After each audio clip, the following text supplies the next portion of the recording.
건축과 무대 디자인 등 문화예술 전반을 자유롭게 넘나들며 작업하는 아티스트 다니엘 아샴에 대해 들어보셨습니까? 네, 오늘 사이언스 인 아트에서는 다니엘 아샴에 대해 자세히 알아보겠습니다. 박소경 아트 디렉터 나오셨습니다. 어서 오세요. 안녕하세요. 네, 안녕하십니까.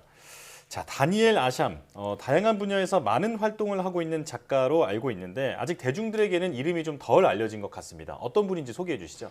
네, 뉴욕을 기반으로 활동하는 다니엘 아샴은 미술뿐만 아니라 건축과 디자인 등 문화예술 전반을 자유롭게 넘나들면서 작업합니다.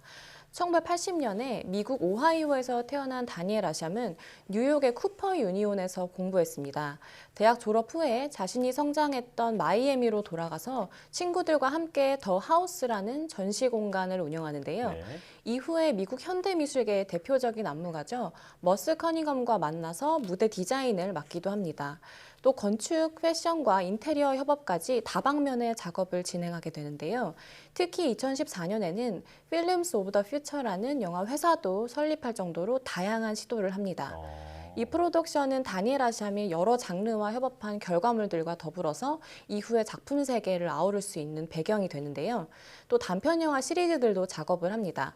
아샴 작품의 주된 주제인 시간에 따른 노후화나 과거, 그리고 미래에 대한 이야기를 다루는데요.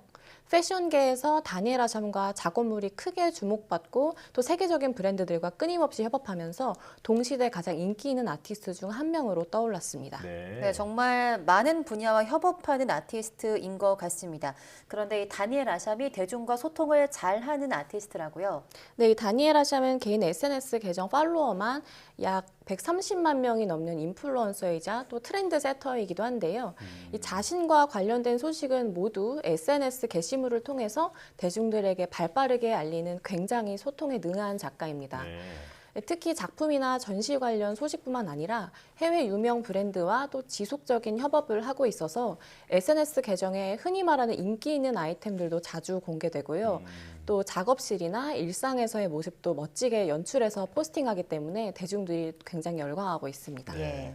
유행을 만들어 나가고 또 이끌어 나가기도 하는 작가라는 생각이 드는데요. 그렇다면 다니엘 아샴의 주된 작업 주제는 뭔가요? 네, 다니엘 아샴은 시간의 미학을 주로 작품에 담는데요. 아샴의 작품을 보시면 우리가 일상생활에서 흔히 볼 수 있는 물건들을 자주 다룹니다. 네. 시계나 자동차, 여행 캐리어, 또 운동화 같은 것들을 다루기도 하고요.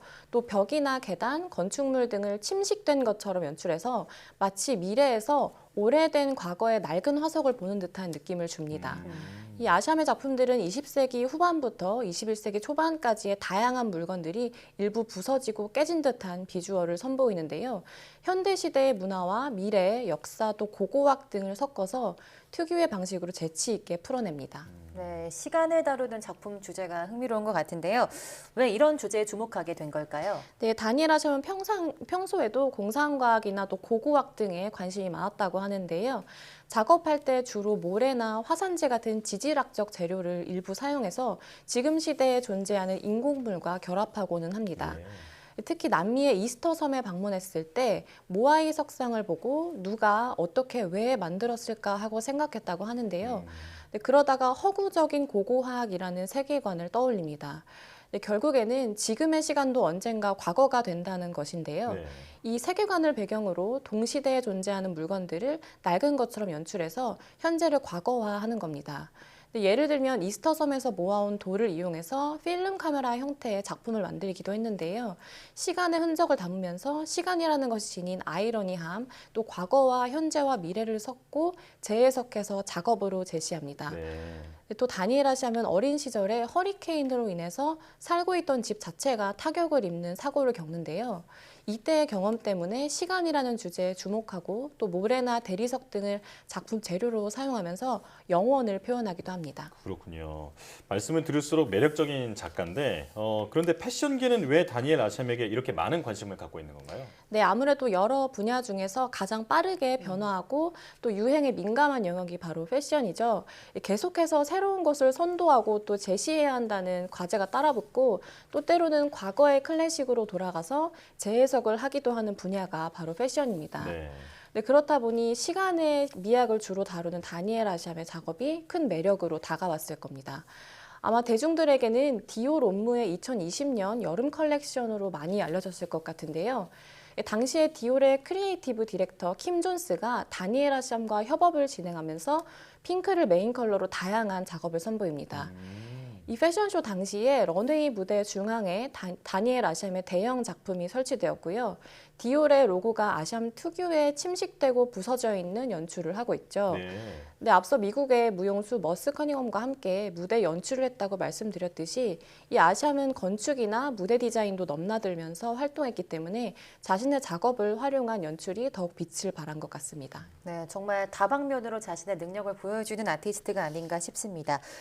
패션 브랜드 외에 다른 협업도 있었을까요? 네, 세계적인 라이프스타일 브랜드죠. 콜러라는 제조 기업과 다니엘 아샴이 이 밀라노 디자인 위크에서 협업을 선보였는데요. 콜러의 대표인 데이비 콜러는 아티스트 레지던스 프로그램을 통해서 작가들과 다양한 협업을 이어오고 있고요. 네. 작년에 다니엘 아샴과 함께한 프로젝트가 성황리에 마무리되면서 올해 대형 설치물 프로젝트를 제안했다고 합니다. 이 다니엘 아샴은 이 프로젝트를 위해서 약 6개월 정도 작업을 진행했다고 하고요. 자신이 운영하는 스나키텍처라는 디자인 스튜디오가 아닌 단독 작업으로 제작했다고 합니다. 나무로 패널을 만들고 석고를 겉에 덧바르면서 질감을 표현했는데요. 이 대형 설치물은 설치 기간만 2주가 소요됐다고 합니다. 특히 이 콜러라는 브랜드가 내년이면 150주년을 맞이하기도 하고 네. 브랜드의 새 전환점이 필요했기 때문에 다니엘 아샴과 같은 예술가와의 협업으로 대중에게 감동을 주고자 했다고 합니다. 이외에도 티파니나 포르쉐, 아디다스, 리모아 등의 유명 브랜드들과 협업을 진행하기도 했습니다. 아, 그렇군요. 또 최근에는 대중적인 캐릭터 작업으로도 아주 유명해졌다고 하는데 어떤 캐릭터를 작업했습니까? 네, 아마 이 캐릭터 모르는 분들은 없으실 것 같은데요. 바로 포켓몬 시리즈에 등장하는 캐릭터들을 형상화해서 크리스탈라이즈드 시리즈 작업을 선보이기도 했죠. 레진이나 합성수지, 알루미늄 등의 재료로 만들어지는데요. 에디션 형식으로 정해진 개수만 제작해서 선보이고 있습니다. 네. 30cm 내외의 크기로 소장하기 좋게 만들었고요. 피카츄나 꼬부기 같은 캐릭터의 영상이지만 부분 다니엘 아샴 특유의 낡고 침식된 듯 부서진 연출이 돋보이는 특징이 있습니다. 또 국내 경매에도 종종 출품이 되고요. 요즘은 작품을 구매할 수 있는 루트가 다양해졌기 때문에 컬렉터들 사이에서도 큰 화제가 되고 있습니다. 예. 네, 포켓몬을 보니까 갑자기 좀 친근한 느낌이 드는 것 같습니다.